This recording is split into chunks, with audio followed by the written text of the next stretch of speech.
Hi everyone. Thanks for listening to my final project presentation. I again want to pause and thank all of you for your feedback as we've progressed through this final project. It gave me several factors to consider that helped me limit my scope and ask compelling questions. The purpose of my final project is to use LiDAR data to analyze the safety concerns associated with open pit coal mines, also known as strip mines. In addition, I use the data to help understand the level of effort required to reclaim the mines at end of life. The results of my project are intended to highlight the safety hazards of the terrain and to calculate the amount of material required to fill the open pits. I analyzed two areas in two different states to see if the workflow could be repeated successfully. My original idea was to analyze coal mines from a safety perspective, but I focused my initial proposal on comparing them to other topographies. I originally wanted to see how mines compared to mountains and valleys to see if there was a way to identify them looking solely at the data. I think that was an ambitious goal, especially since all of the data sources I found and intended to use did not include any classification for mines beyond the standard ground and unclassified classifications. You can see in the image screenshot that ground, water, and unclassified were the three primary sources of points in dense areas of coal mines. So to recap, my original project idea of comparing terrains was scrapped in favor of focusing on safety and volume calculations for the purpose of reclamation. The second and most prominent adjustment I made to my final project was narrowing the scope of the area of interest. In both areas, I had some ambitious land to cover, but since I narrowed my scope to only analyzing coal mines and not comparing them to other topographies, it helped me decrease the total size of the project. Here is an example of the change in scope.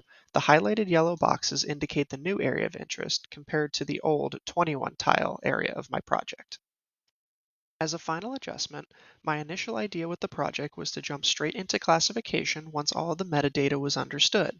I came to realize that I was ignoring some of the other basic things we can do with the LiDAR to understand the data. It became clear to me that interrogating the data first to understand its vertical parameters and characteristics was paramount to the rest of the project. I paused to document the statistics and findings of just the numbers themselves. That helped me frame the remainder of my project in terms of what needed classified, did I need to filter noise, and most importantly, did the data seem plausible? There are two areas of interest for my project which have remained constant since I first proposed it, but both areas, as mentioned previously, have been reduced significantly. The first area is located in Hazleton, Pennsylvania, shown here in the red box in northeast Pennsylvania. And here is the second area of interest, located in Eccles, West Virginia, just outside of Beckley. The area of interest is located in south central West Virginia, shown here with the small red box. Zooming in to a more local scale, the 5 tiles shown here represent my Hazleton area of interest. The project area encompasses several coal mines and the eastern portion of the city of Hazleton. Shown here in the red polygon is the area of interest west of Beckley near the small town of Eccles. There are two large coal mines visible from the aerial imagery that I analyzed to help verify the methods used in Hazleton and to see if there were any large differences. The following two slides will be a recap for my project proposal to ensure the metadata is understood and to share any new information that was discovered. For Hazleton, I used the PA Map LiDAR dataset downloaded directly from their web application, which provides the data in LAS format. The LiDAR data and aerial imagery for the PA Map project was collected by BAE Systems with several contractors. Each tile is 10,000 by 10,000 feet, making my 5 tile area of interest just short of 18 square miles. The data was collected in 2006 as part of Luzerne County, shown in the map as the isolated example in eastern Pennsylvania. The horizontal coordinate system of the data is in EPSG code 2271, which is NAD 83 State Plane, Pennsylvania North in US feet. This dataset also has a defined vertical coordinate system of NAVD 88 Geoid 3, though I found the dataset came with an undefined vertical coordinate system when simply bringing it into LP360 or ArcGIS Pro. The project was collected with LiDAR quality 3, meaning it has a nominal average point spacing of 1.4 meters with a vertical error RMSE of 20 centimeters. Furthermore, the LiDAR was captured at a 43-degree field of view with a laser pulse rate of 40.6 kHz. For the Eccles, West Virginia secondary area, I used the USGS 3DEP LiDAR data downloaded from Open Topography, which provides the data in LAZ format.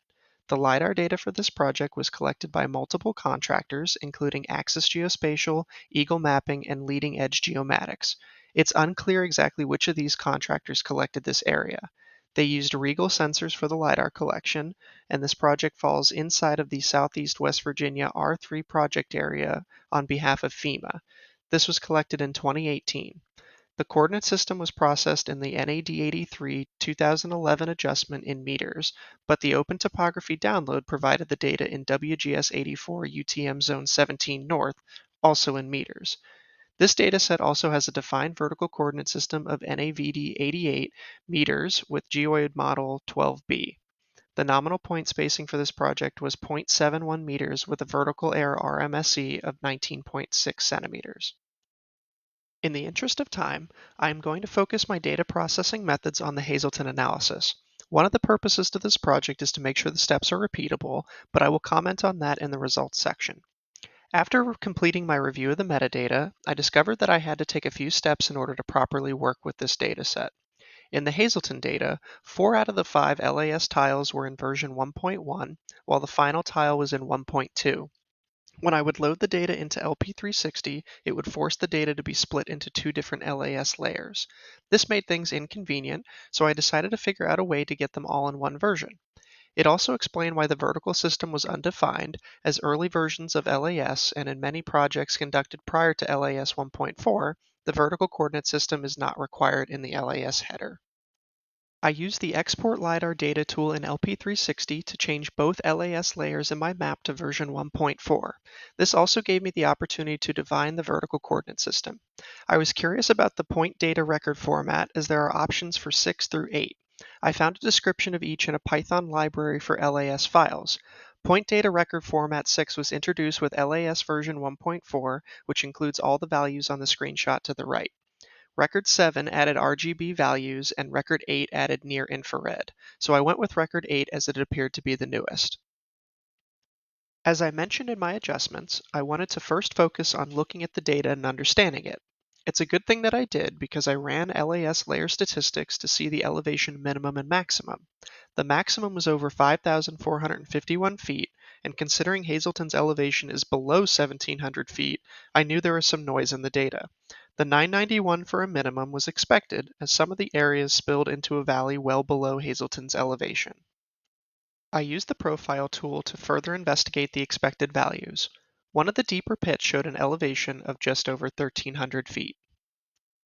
I also looked at the 3D visualization tool to understand the dimensions of some of the mines and the diversity of the terrain so I can accurately classify them in later steps.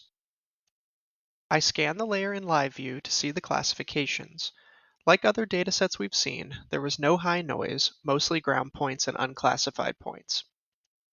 To investigate the potential high noise, I began playing around with thresholds, settling on points greater than 2,000 feet shown here in red, and those between 1,900 and 2,000 feet shown here in yellow. My investigation found several scenarios. In this case, there were some transmission towers shown in the profile tool, therefore not considered high noise. However, in this example, I found some high noise that was nearly 2,500 feet above the rest of the points, despite its location in a mine. I created a PCT macro that performed a few different functions to create the closest thing I could to a ground surface. I used 3 basic filters. The first reclassified all points into class 0 except for water. A second filtered all but last returns to non-ground except for water. The third basic filter was set to remove anything greater than 2,500 feet left in class 0 into high noise, but all of those points were already placed in non-ground. Finally, I ran an adaptive tin ground filter with the parameters listed in this screenshot. After some testing, I stuck with 10 iterations. I ran several tests and made a few mistakes along the way, including going through several copies of my original LiDAR dataset, but ended with the classification shown here. As a final classification step, I went and reclassified all the class 0 points that fell inside the mines as ground points, except for water. Using the profile tool, I verified to make sure that these points were in the mine, along the ground, and not floating in space or identifying a different object. I used the line tool reclassifying all points below, which also produced an interesting visual highlighting all the mines in white. I was happy with the final results. This is a screenshot of the ground surface using an elevation legend, definitely showing how detailed the mines are. After my classification, I exported the ground surface as an elevation, slope, and hillshade raster to open with ArcGIS Pro. I was particularly happy with the look of the hillshade shown here in this screenshot. Transitioning to ArcGIS Pro, I created blank shapefiles and drew polygons for each of the 5 mines I wanted to analyze. I then used the tool Clip Raster to create individual rasters for those 5 mines. The reason for the clip is related to Esri's toolset. The surface volume tool I intended to use takes an input elevation and calculates volume for everything below or above that plane. Each mine starts at a different elevation, so I wanted to make sure I wasn't over or under calculating for each of those specific mines. Simply using the measure tool in ArcGIS Pro against the aerial imagery shows that the backyards of some of the houses are only 100 feet away from the mines. Knowing the area, this was an expected outcome. I also created a slope from the full elevation raster in ArcGIS Pro to see where steeper sections of the mines were located and how those related to the populated areas of Hazleton. These backyards are also very close to slopes of 30 degrees or more, which is equivalent to a black diamond run at a ski resort. This is well within the possibility of a falling hazard, especially when the slopes are covered in loose rocks, shale, and soil. Again, since I know this area, the proximity to steep slopes was expected. This screenshot is one of the many that demonstrate a similar pattern. After running the surface elevation tool on each of the 5 mines I chose, the output was a text file with the measurements included. You'll notice I used the below setting as opposed to the above, with each threshold representing the top elevation of each mine. You can see the ranges are from 1,692 feet to 1,622 feet. The number I was really looking for was the final in each entry, which is the volume in cubic feet. These results surprised me. When I saw the smallest mine register over 662 million cubic feet, I thought for sure I messed something up.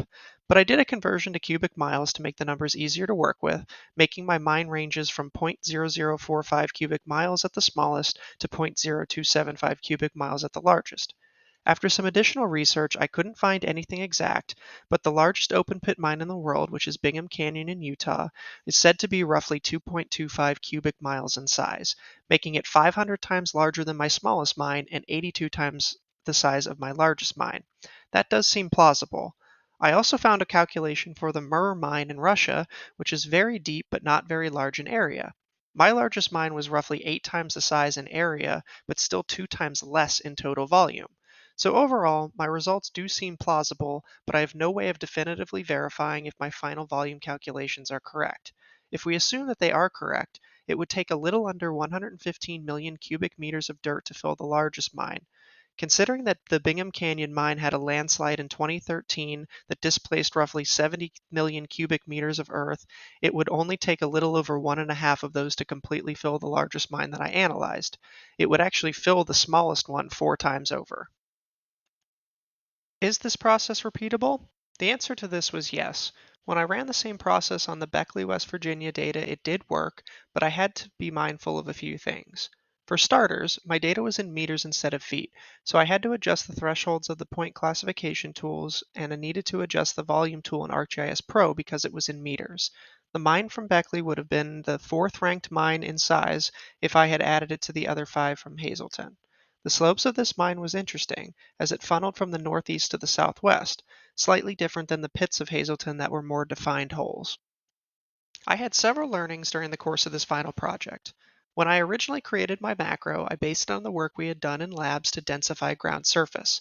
I found that trying to filter out low points in batch identified large swaths at the bottom of coal mines that were not low noise. This was an interesting observation, but since the data seemed to be in good shape from a low noise perspective, I didn't pursue this any further. If I were to make this process repeatable, that would need to be taken into consideration. Secondly, the lab taught me this, but it really is so important to make a copy before editing LiDAR. I made that mistake and had to re-download the data after I accidentally reclassified all points and needed to make changes to my process. Third, as I mentioned in my previous slide, coordinate system variability makes it difficult to make repeatable workflows. Meters to feet and vice versa is a constant conversion we need to be aware of. For my final learning, I couldn't rely on this aerial imagery when creating outlines for mines. Since the data was captured in 2006 for the LiDAR, it was much older than the aerial imagery, some of which already showed remediation of mines or mines that were much larger than the data suggested. It reaffirmed the importance of metadata for all data sources used in any analysis.